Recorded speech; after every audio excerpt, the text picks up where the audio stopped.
untuk selanjutnya tentang hadis yang berkaitan dengan pendekatan di dalam pendidikan Islam. Yang pertama tentang pendekatan psikologi, yang artinya telah berbicara Abdullah bin Yusuf kepada kami, ia berkata, Malik bin Anas mengabarkan kepada kami dari Ibnu Syihab, dari Salim bin Abdullah dan dari ayahnya bahwa Rasulullah SAW melewati seorang laki-laki dari kaum Ansor yang sedang menasihati saudaranya dalam masalah rasa malu. Maka Rasulullah SAW bersabda, biarkanlah dia, karena sungguhnya rasa malu itu merupakan bagian dari iman. Disebutkan dalam riwayat yang lain bahwasanya laki-laki tersebut itu merupakan orang Badui, yang mana dia itu mencela saudaranya karena rasa malu yang berlebihan. Hal tersebut disebabkan karena saudaranya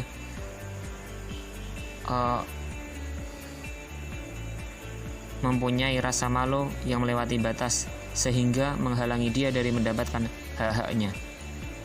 Akan tetapi Rasulullah SAW tetap membiarkannya, karena pada dasarnya sifat dari rasa malu itu akan mendatangkan kebaikan. Dan rasa malu ini terbagi menjadi dua. Yang pertama ada rasa malu yang merupakan alami ataupun sudah watak dari sananya tanpa adanya latihan, maka dia sudah mendapatkan rasa malu tersebut. Karena dengan hal tersebut dia dapat menahan dari melakukan keburukan dan juga berbuat hal-hal yang tidak mulia. Kemudian rasa malu yang kedua yaitu rasa malu yang didapatkan karena adanya latihan ataupun karena adanya perasaan akan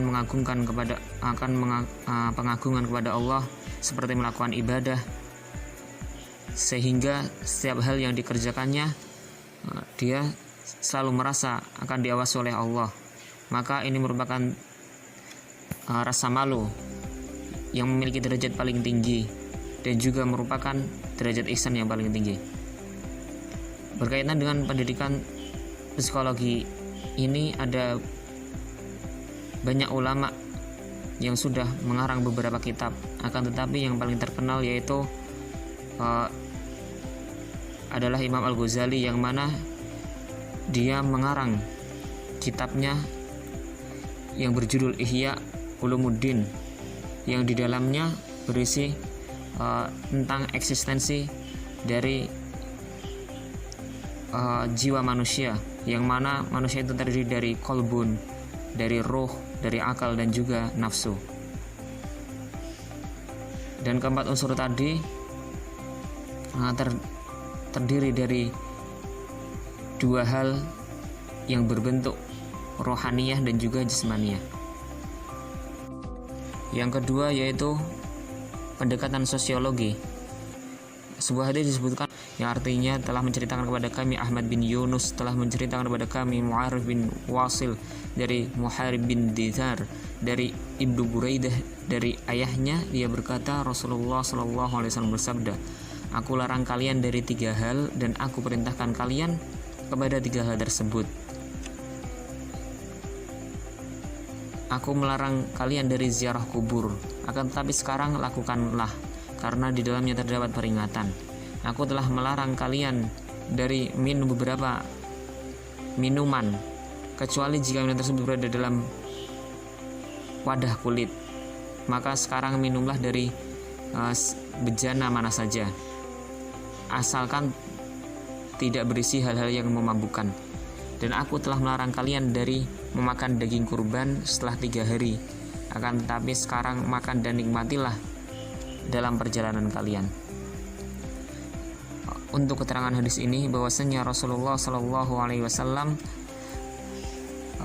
telah melarang 3 hal kemudian membolehkannya, dan ini berarti adanya nasakh hukum di dalamnya.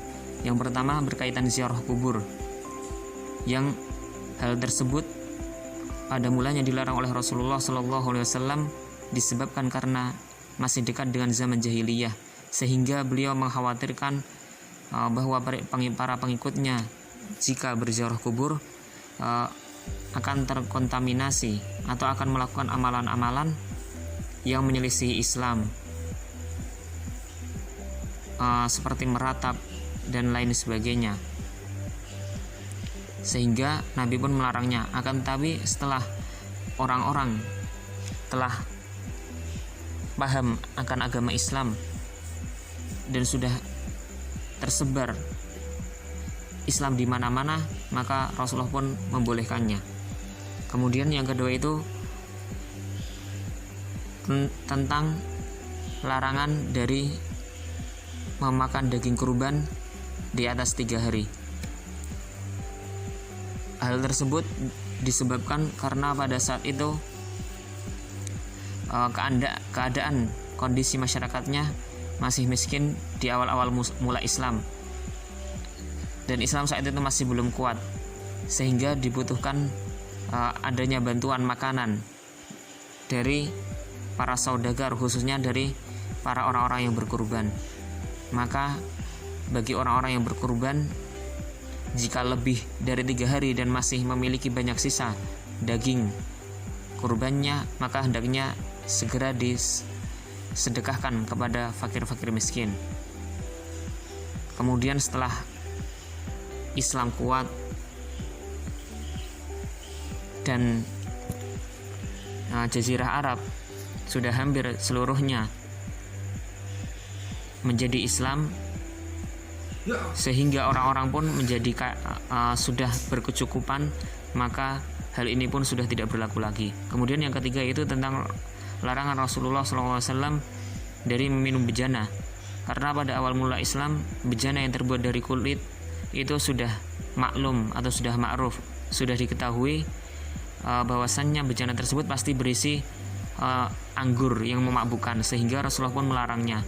Akan tetapi dengan adanya perkembangan zaman, ternyata wadah dari kulit tersebut itu tidak hanya berisi anggur saja, akan tetapi dapat diisi mentega, susu dan lain sebagainya, sehingga Rasulullah pun membolehkan untuk meminum dari bejana mana saja, asalkan isi dari bejana tersebut tidak memabukkan. Ada beberapa ulama yang sangat memperhatikan adanya pendekatan sosial ini. Di antara ulama yang telah mengarang pendekatan sosial dalam pendidikan, yaitu Ibnu Khaldun, yang mana dia memaparkan dalam bukunya, dimulai dari muqaddimah, kemudian pembahasan, dan juga bab-bab ketiganya, beliau memaparkan tentang masyarakat yang telah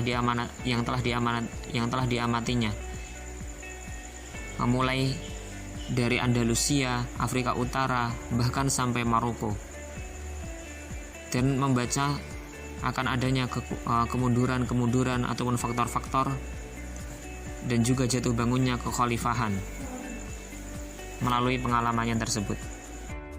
Kemudian yang ketiga yaitu pendekatan antropologi, yang artinya adalah telah menceritakan kepada kami Yahya bin Quz'ah, telah menceritakan kepada kami Malik bin Ibnu Abbas dari Sa'id bin Al-Musayyab dari Abu Hurairah bahwa seorang laki-laki mendatangi Nabi SAW. Wahai Rasulullah, istriku telah melahirkan seorang anak yang berkulit hitam. Maka beliau bertanya, apakah kamu memiliki beberapa ekor unta? Maka laki-laki itu menjawab, iya.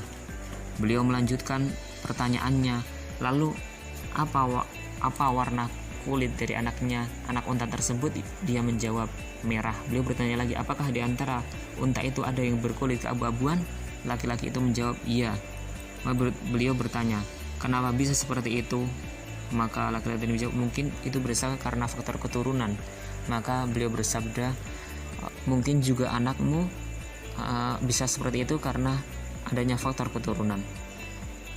Keterangan dari hadis ini disebutkan bahwasannya menjaga kehormatan dan juga menjaga keturunan termasuk dari maqasidus syariah yang besar. Karena di hadis tersebut dijelaskan bahwasannya kita itu tidak diperbolehkan untuk menuduh tanpa adanya bukti secara langsung. Dan dari situ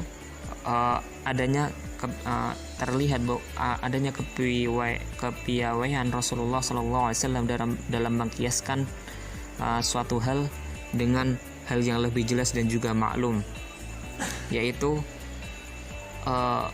mengkiaskan antara anak unta dengan anaknya, yang dalam budaya ataupun dalam adatnya bahwasannya orang tua yang memiliki kulit putih udah otomatis budayanya pasti akan putih. Akan tetapi dengan adanya pengkiasan tersebut, maka orang tersebut jadi mengerti dan faham apa yang dimaksud oleh Rasulullah SAW. Untuk pandangan ulama, ada beberapa ulama yang telah mengembangkan pandangannya tentang pendekatan antropologi ini. Di antara ulama yang terkenal yaitu ada Al-Biruni, yang mana dia mendapat julukan ahli antropologi pertama dengan bukunya yang terkenal yaitu Kitabu Hindi. Dia telah melakukan penelitian selama 13 tahun di India dan mengambil bahan-bahan dari sumber Hindu menggunakan bahasa Sanskerta. Di samping mendapatkan tambahan dari referensi-referensi cendekiawan Arab dan juga Persia, maka dia menyajikan gambaran-gambaran peradaban India sebagaimana yang telah dilukiskan budaya India itu sendiri.